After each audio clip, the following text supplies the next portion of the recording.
2026 বিশ্বকাপের গ্রুপ পর্বের শেষে এবার শুরু হতে যাচ্ছে নকআউট পর্বের আসল লড়াই।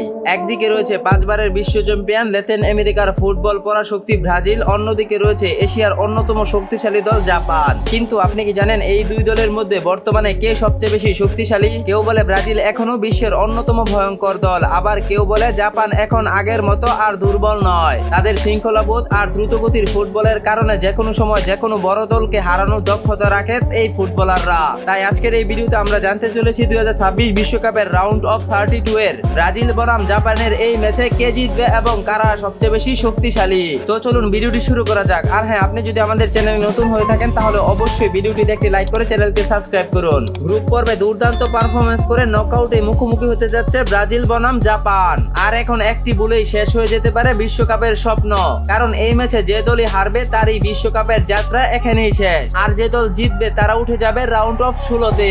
তাই দুই দলই সর্বোচ্চ শক্তি নিয়ে মাঠে নামবে আজ রাত, অর্থাৎ বাংলাদেশ সময় অনুযায়ী 29 জুন রোজ সোমবার রাত 11টায়। তো প্রথমে চলুন জাপানের বিপক্ষে ব্রাজিল সর্বোচ্চ শক্তিশালী কাদেরকে নিয়ে মাঠে নামবে তা এক নজরে দেখে আসি। ইতিমধ্যে ব্রাজিল সাপোর্টাররা পেয়েছে অনেক বড় একটি সুখবর। জি হ্যাঁ বন্ধুরা, গত ম্যাচে স্কটল্যান্ডের বিপক্ষে দীর্ঘ 3 বছর পর ইনজুরি কাটিয়ে বিশ্বকাপের তৃতীয় ম্যাচে হাফ এন আওয়ারের পর মাঠে দেখা গিয়েছিল বর্তমান সময়ে ব্রাজিলের অন্যতম সেরা ফুটবলার নেইমার জুনিয়রকে। তাই ব্রাজিলের নকআউট পর্বের বাঁচা মরার লড়াইয়ে অনেকটাই নিশ্চিতভাবে বলা যেতে পারে প্রথম থেকেই থাকবেন নেইমার জুনিয়র। আর নেইমার মাঠে থাকলে পাল্টে যেতে পারে খেলার চিত্র।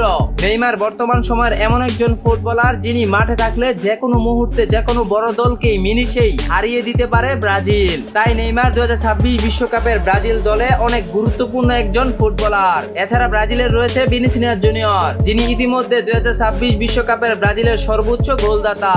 একের পর এক ম্যাচে দুর্দান্ত গোল করে মন কেড়েছেন ব্রাজিল ফুটবলারদের। তাই জর্ডানের গোলকিপারের জন্য ভিনিসিয়াস জুনিয়র হয়ে উঠেছেন অনেক বড় হুমকি। এছাড়া ব্রাজিলের রয়েছে দ্রুতগতির ফরওয়ার্ড রদ্রিগো, রয়েছেন ডান প্রান্তের অন্যতম সেরা উইঙ্গার রাফিনিয়া।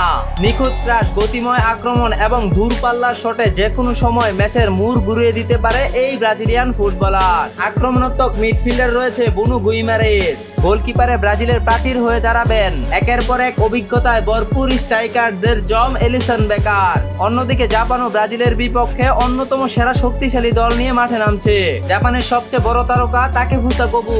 দুর্দান্ত ড্রিবলিং, গতি এবং সৃজনশীল পাসের কারণে যে কোনো সময় প্রতিপক্ষের রক্ষণাবেক্ষণ ভেঙে দিতে পারে এই ফুটবলার। এছাড়া রয়েছে কাওরু মিতুমা, বাম প্রান্তের উইঙ্গার। তার গতির সাথে তাল মিলিয়ে চলা যে কোনো ডিফেন্ডারদের জন্য কঠিন।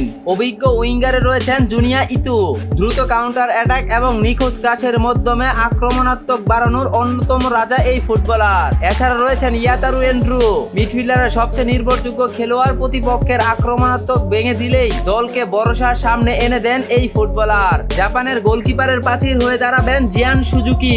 তরুণ এই গোলরক্ষক দ্রুত রিফ্লেক্স এবং আত্মবিশ্বাসী গোলকিপিং এর জন্য ইতিমধ্যে আলোচনায় উঠে এসেছে। তো 2026 বিশ্বকাপের রাউন্ড অফ 32 এর নকআউট পর্বের ম্যাচটি জাপান এবং ব্রাজিল দুই দলই তাদের শক্তিশালী দল নিয়ে মাঠে নামছে। তবে তুলনামূলক 5 বারের বিশ্ব চ্যাম্পিয়ন এবং বর্তমান সময়ে একের পর এক তারকা ঠাসা দল ব্রাজিল জাপান থেকে অনেকটাই শক্তিশালী, কিন্তু জাপানকে কোনোভাবেই হালকা নেওয়ার সুযোগ নেই। জাপানও যে কোনো সময় মোড় ঘুরিয়ে দিতে পারে তাদের দ্রুত গতির খেলা এবং একের পর এক অভিজ্ঞ প্লেয়ার নিয়ে মাঠে নামবে ব্রাজিলের বিপক্ষে। তো ব্রাজিল এবং জাপান এই দুই ফুটবল টিম থেকে আপনি কাকে সবচেয়ে শক্তিশালী মনে করেন অবশ্যই কমেন্টে জানিয়ে রাখুন। ভিডিওটি ভালো লাগলে লাইক, কমেন্ট, শেয়ার, সাবস্ক্রাইব করতে ভুলবেন না। দেখা হবে পরবর্তী অন্য কোনো ভিডিওতে। ভালো থাকুন, সুস্থ থাকুন, আল্লাহ হাফেজ।